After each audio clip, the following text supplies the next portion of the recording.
আজ এখানে আপনাদের দেখাবো আপনারা কম খরচে কম জায়গার মধ্যে কিভাবে সবজি বা ফুল লাগাতে পারবেন। হয়তো অনেকের শখ আছে কিন্তু আপনারা বুঝতে পারছেন না কোথায় লাগাবো, বাইরে হয়তো জায়গা নেই সাফিসিয়েন্ট, তখন আপনারা ছাদে এইভাবে লাগাতে পারবেন।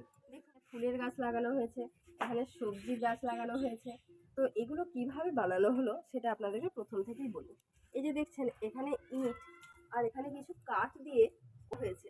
এই যে বস্তাগুলি দেখছেন, এই ইটটার এই কাঠটা দেওয়ার কারণ এটাই যে বস্তাগুলি যদি এই মেঝের সাথে লেগে থাকে তাহলে এই যে এক্সট্রা জলটা সেটা এখান থেকে পাস করতে পারবে না, আর অনেক দিন থাকার ফলে এটা নষ্ট হয়ে যাবে আর ছাদটাও নষ্ট হয়ে যাবে। সেই জন্য একে একটু ডিস্টেন্স বজায় রাখা হয়েছে।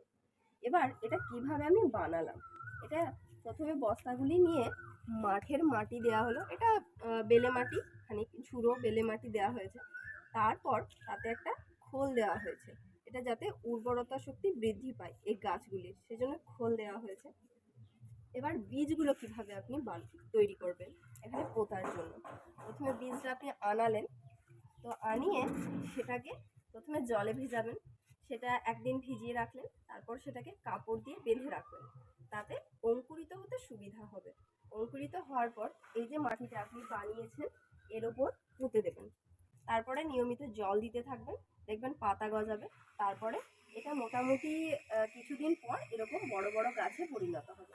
এই যে গাছটি দেখছেন এটি হচ্ছে ভেন্ডি বা ঢ্যাঁড়স, যে যেভাবে বলেন, দুটো নামই আছে। এখানে এই গাছটি লাগানো হয়েছে। এখানে দেখুন এটা হচ্ছে বরবটি, তারপর এটা আছে লঙ্কার চারা, এটা এক ধরনের শাক, এটাকে পুনকো শাক বলে। এটা হচ্ছে পুঁই শাক। তারপর এই যে দেখুন এর মাঝে ফুলের চাষও করে নেওয়া হয়েছে। আরও অনেক আছে যেগুলো আপনাদের সাথে শেয়ার করব। এই যে এটা গাঁদা ফুলের গাছ, এখানে আছে ঝিঙের গাছ, দেখুন ঝিঙে অলরেডি ধরে গেছে, আবার আরও ফুলও এসে গেছে। এই যে দেখতে পাচ্ছেন ঝিঙে অলরেডি ধরে গেছে, আবার ফুলও এসে গেছে, এগুলো পরে আরও হবে। এখানে দেখুন যে ভেন্ডির গাছ, সেই ভেন্ডির গাছে এখানে ভেন্ডিও এসে গেছে, তার পাশে ফুলও এসে গেছে। আরও এখানে আছে, এটাও লঙ্কার চারা, এটা আছে কুমড়ো গাছ। এটা এটা তো লতানে গাছ, সেই জন্য একে যাতে এই আকর্ষণটা ধরে বাড়তে পারে সেই জন্য এই কাঠিগুলো ব্যবহার করা হয়েছে। আর এই যে উপরের এগুলো দেখছেন, এগুলো দেওয়া হয়েছে ছাউনি হিসাবে ব্যবহার করা হয়। এগুলো পুরোনো ফেলে দেওয়া কাপড় দেওয়া হয়েছে, কারণ দুপুরে রোদ খুব বেশি হয়, সেই জন্য এটা নামিয়ে দেওয়া হয়। এখন বিকেলে কি হয়, রোদটা কমে গেছে, রাতের দিকে শিশির পাওয়ার জন্য এটাকে তুলে দেওয়া হয়েছে। আর এই বিকেলে জল দেওয়া হয়ে গেছে বা আরও জল দেব আমি। এখানে ট্যাপের ব্যবস্থা আছে, এই যে ট্যাপ থেকে বালতি করে জল নিয়ে নিয়ে গাছের মধ্যে দিয়ে দিই।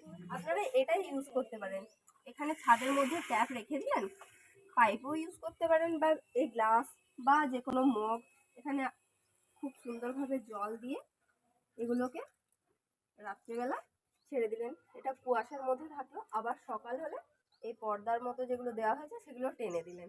আবার সারাদিন রোদটা পেলো না, তীখা রোদটা পেলো না, আবার বিকেলের দিকে জল টল দিয়ে এগুলো তুলে দিলেন। ঝিঙের গাছ বা এখানে থোপা গাছ লাগানো হয়েছে, যেটাকে আপনারা অনেকে চিচিঙ্গা বলে থাকেন, সেই গাছগুলি লতানে, সেই জন্য এই দড়িগুলো ইউজ করা হয়েছে। এটা এই আকর্ষের সাহায্যে ও লতিয়ে লতিয়ে নিজের জায়গা মতো চলে যেতে পারবে, এই জন্য এই দড়িগুলো ইউজ করা হয়েছে। আর এখানে আছে শশার গাছ, এই দেখতে পাচ্ছেন এই গাছটি শশার গাছ। আর বাকি মোটামুটি এখানে সব বলা হয়ে গেছে।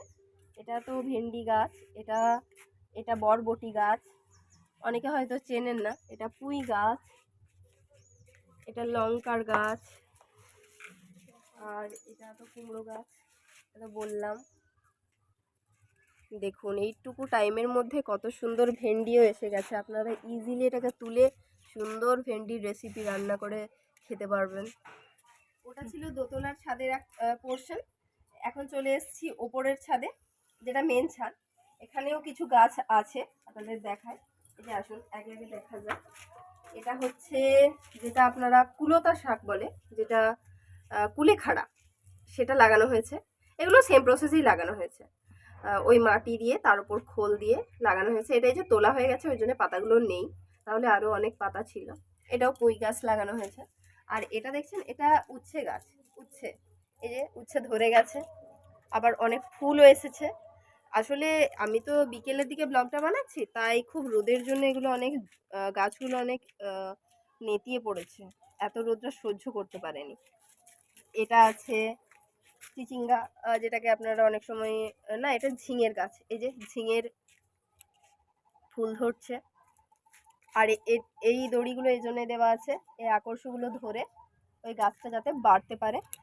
এখানেও আছে বরবটির গাছ, ওটা আছে লাউয়ের গাছ, এটা আছে ঝিঙের গাছ, তাই তো। তারপর এদিকটাতে আসুন, এটাও ওই রোদের জন্য একদম নেতিয়ে পড়েছে। এদিকের কিছু অংশ যেটাতে রোদ কম পেয়েছে সেটা দেখুন কত সুন্দর, একদম সুন্দর ডগমগে হয়ে আছে। আর এগুলো তোলা হয় মাঝে মধ্যে, আপনারা অনায়াসে বাড়ির মধ্যে এগুলো লাগিয়ে নিজেদের ইচ্ছে মতো ব্যবহার করতে পারবেন, সুন্দর সুন্দর রেসিপি বানাতে পারবেন। আর আর এটাই ছাদের পোর্শন, দেখতেই পাচ্ছেন খুব সুন্দর হাওয়া দিচ্ছে। আর এটা হচ্ছে যে আমার গ্রাম, চারপাশটায় প্রচুর বাড়ি, একটু দেখে নিন। এদিকটাতে মাঠ আছে যেখানে অনেক সবজি চাষ হয়, ফসল হয়, ধান হয়, আলু হয়।